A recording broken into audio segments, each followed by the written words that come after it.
Мир көшесіндегі 266 үйдің ауласында бірнеше жыл бойы балаларға арналған ойын алаңқайы болмады. Биыл қала әкімінің есептік кездесуінде жергілікті тұрғындар бұл мәселені көтерді. Назарға алынған сұрақ осы жолы шешімін тапты. Аулада енді ойын алаңқайы бой түземек. На встречу с Акимом в январе месяце. Біз қаңтар айында екі мәселені көтердік. Оның бірі ойын алаңқайы еді.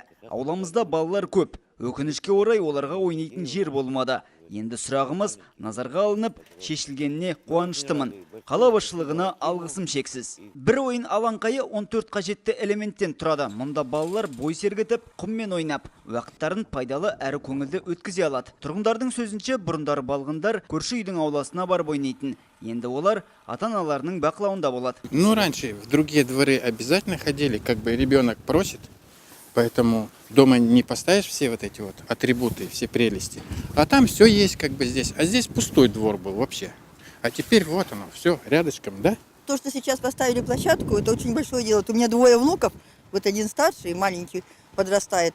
Это очень удобно, и спасибо за заботу. Сейчас тут так красиво. Сделали новые площадки, новые лазилки.